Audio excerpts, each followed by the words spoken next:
sentencing on a charge of child abuse in the third degree. The courtroom opens with a harsh reality: a father facing sentencing for third-degree child abuse. Before the judge even reaches punishment, 2 bond violation hearings stand in the way. Missed tests, missed calls, and a long pattern of non-compliance. The judge makes it clear today excuses won't save him. Third degree, it's punishable by maximum of 2 years. The guideline range of 5 to 23 months. First off, Mr. Mataloni, do you have any additions or corrections to the report or challenges to the scoring of the guidelines? I do not. Ms. Goodrich, do you? No. Okay, so we are also here, it looks like there's 2 show causes. One that was signed on April 8th that alleges, Mr. Wolf, that you are in contempt of court for violating the conditions of your bond by missing tests and calls from March 8th through April 8th, except for the date of March 11th. And then there's another show cause dated May 3rd, alleging that you are in contempt of court for violating your bond by continuing to not call or text. You have a right to have a hearing where that would need to be established beyond a reasonable doubt, the right to the assistance of your attorney at that hearing. If you are found to be in contempt, you could be jailed up to 93 days and or fined up to $7,500. Understanding the rights that you have and the penalties that you face, Mr. Mataloni, do you know how Mr. Wolf wishes to proceed on the contempt? I think he has an explanation. I'm guilty with an explanation, I think. Okay. Mr. Wolf, if you want to stand and raise your hand for me. Tell the truth, whole truth, and nothing but the truth shall be God. Yes, Your Honor. Okay, you can see it. And are you Matthew Allen Wolf Jr.? Yes, sir. Okay, He admits guilt, but with explanations. He says he called every day, tested when he could, and simply couldn't afford the cost. A full-time father, struggling alone, trying to survive. But the judge has heard it all before, and the record of missed tests shows a very different story. has anybody promised you anything in exchange for admission of contempt? No, Your Honor. Anybody threatened you? No, Your Honor. So your own free choice. Yes, Your Honor. How do you wish to plead to contempt of court, guilty or not guilty? Guilty, Your Honor. All right, and your conditions of bond were to call every day and test when you do so, is that correct? Yes, Your Honor. Okay, and did you miss several calls and tests? I called the line every day. I did miss tests though, as I called the court and told that I just couldn't afford it, Your Honor. There was like 4 times a week. I did test once a week though. I don't know why it doesn't show that on there. I tested 3 times or once a week at New Beginnings in Traverse City, and then the last test I took right here in Sheboygan at Harbor Hall, which was last week. Yesterday, I missed my test yesterday too because I could not afford it. I'm a full-time father of 2 with no help, and I could barely keep up with my bills. I simply couldn't afford it. I'm sorry. Okay, Mr. Mataloni, you satisfied with that factual basis? I am. Ms. Goodrich? Yes. All right, well, Mr. Wolf, I find that your plea of contempt is knowing and voluntarily and understanding the made, and that there is a sufficient basis in fact and law to believe that you are in contempt. So I will so make that finding and accept that plea. You want me to bring in Mr. Brown and excuse him? Yes, thank you. Let's do that real quick. All right, Mr. Brown, your testimony is not needed in this matter. We did just address it on the record, so you're excused from the subpoena the prosecutor contacted you about. Thank you. All right. Okay, so Mr. Mataloni, anything you want to say on your client's behalf for sentencing? Overall on everything. Well, I guess overall and the contempt, yes. I really don't know what to say to the contempt. It's been something that's been going on throughout this case. He's had difficulty reaching them. He's had difficulty getting to the tests, and I know he has a financial difficulty. I can speak to that personally, but I don't think he's colored outside the lines other than that. And I don't think he's been using. I really think that he's in a situation where he is on his own. He did manage to find someone to watch his kids out in the parking lot for him today, but as I advised the court and the prosecutor earlier, he didn't have anyone to watch his kids, and he was going to have to bring them with him. So I'm going to leave it to the court's discretion. I don't think that he's a threat to the community. I would ask the court maybe decrease the frequency of testing and make it more financially compliable for my client. As far as the agreement we have goes, I'm gonna ask the court to follow that. I don't think that he's done anything to, again, ruin that deal. He hasn't violated the bond in contacting the victim or anything of that nature. So I'm gonna ask the court to follow our agreement there. And again, the court's been very gracious in the past when it comes to these violations. I know that. It just seems like there should be some sort of solution where he could test right here in town and less often, just from the financial aspect of it. All right, thank you. Mr. Wolf, it's not required that you would make a statement today. It is allowed. Is there anything you want to tell me? No. No, Your Honor, yes, Your Honor, so just go ahead.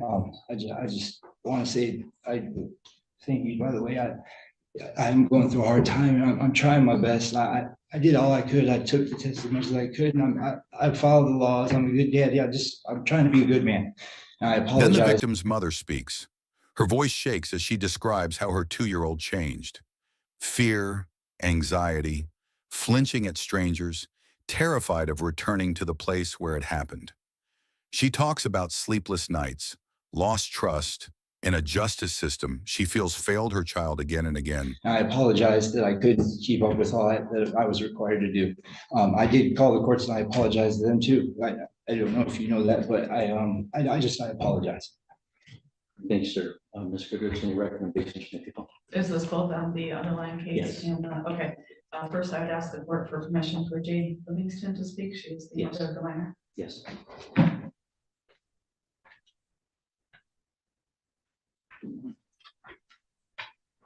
Good afternoon, Ms. Livingston. Anything you want to tell me before I impose sentence? Go ahead. I have an impact statement based on, how my life has been since this case has been going on. Matthew Wolf has made an impact in my son's and I's life in a lot of different ways that affects our everyday life. My son, he is impacted by Matthew in multiple different ways. His personality has changed. He's quick to get upset and frustrated when something doesn't go his way. He gets aggressive, and he's never been that way until after the day of November 23rd, 2022. He's afraid of everyone, whether or not you're a male or female, because of what Matthew has done to him. He cowers and hides behind me, even if someone's just trying to say hi to him. My son gets scared every time I drive towards Sheboygan because he thinks he's going to be seeing Matthew Wolf somehow, and I'm always having to calm him down to reiterate the fact that he's not going to be seeing him again. He even flinches at the slightest movements towards him, as if he feels someone's out to get him because of what Matthew Wolf did. All of the impacts that Matthew Wolf has made on my son has also impacted my everyday life of trying to help my son do this every day. Life as he tries to understand and question what has happened to him and why. Every day I question why, and how could anyone ever put their hands on someone as innocent as a 2-year-old at the time of the events? How could someone be so spiteful of an innocent little being that's just learning the ways of life and what they can and cannot do?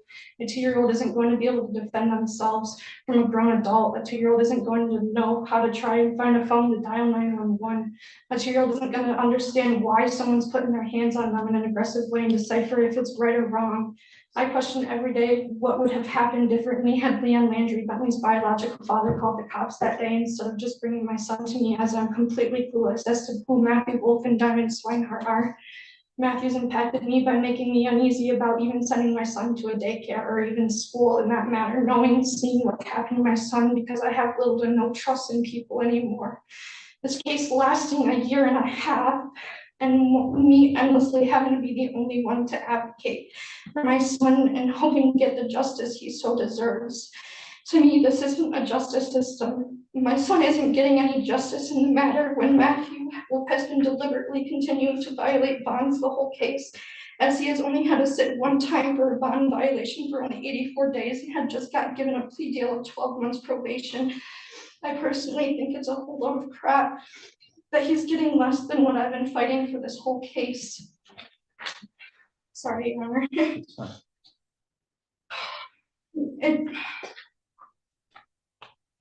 I've been impacted financially as it's been a whole load, or I've been impacted financially as I've been having to drive back and forth from the police station and all the court dates we've had, and with the fact of not trusting anyone, having only a select few people I do trust. So I'm not able to work as much as I'd like to be able to financially support me and my son.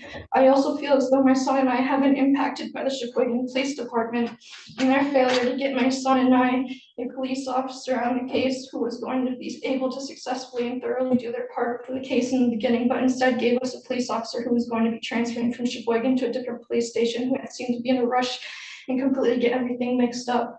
I then had to advocate to get another police officer on the case, as they hadn't originally found another police officer to take the case. 5 months. It took about 5 months to even get a warrant to have Matthew and Diamond arrested to get anything in motion from when I had filed the complaint. I question every day why it is that Sheboygan County was failing my son and I when they're supposed to be the justice system and there to serve for their people. I question every day how it is that Diamond could sit there and tolerate her fiance husband doing something so heinous to someone so innocent.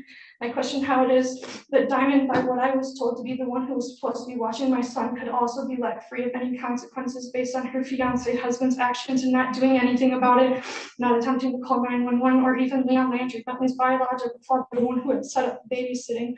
My son and I are also impacted by Leon Landry and his actions in the case, as he hasn't been a big help in at all from the beginning, because he didn't do what any father would/should do in a situation like this.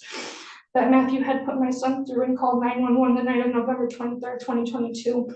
My son's impacted by him because since this day this has happened, he has made no efforts into trying to be a part of Bentley's life. He's made no efforts into helping give information regarding Matthew to try and help his son get the justice he deserves. He hasn't even given Bentley an apology for the situation he put him through, and not even attempting to help his situation. With that said, Leon's impacted me because he's given me all the weight in the situation from the beginning and has left me hanging clueless about anything pertaining to the situation. Thank you.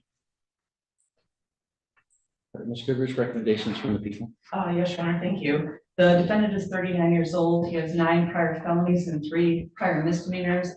I believe that the court has been more than patient with him on the drug line issues dating back to April 2023. Initially in district court, he was given a fine for a dilute test. And then in July of 2023, he had a positive drug screen. He did serve some jail time. There was another violation September 28th of 2023. When sentencing finally comes, the judge holds nothing back. 9 prior felonies, a harmed child, repeated defiance of court orders. The plea deal is thrown out.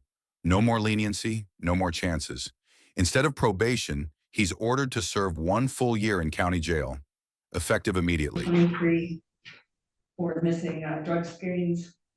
Then we're actually here on a sentencing from a violation of March 4th of 2024, where he was failing to call the bond line in early March. The court gave him a stern warning that he had to figure this out. He had to comply, and that he would not be incarcerated for a second time and given a chance. The prosecutor's office during that time also gave him a chance by doing a delayed plea agreement that was against the victim's wishes, as she's explained why. And then here we are today between plea and sentencing with 2 more violations for missed calls, missed tests, without really any new explanation from that. He was warned by the court in March of 2024. I would ask the court to take that into consideration at the sentencing. Thank you. All right, thank you, Mr. Wolf. If you please stand for the court sentence. Mr. Wolf, you stand here today convicted of a felony crime of child abuse for injuring a very young child with bruises on the child's head and back. You have 9 prior felonies, which is a terrible record. And your guideline range is a straddle cell, 5 months on the low end, 23 months on the high end.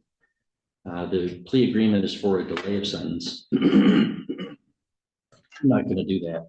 I'm not going to place you on a delay of sentence for 2 reasons. One, your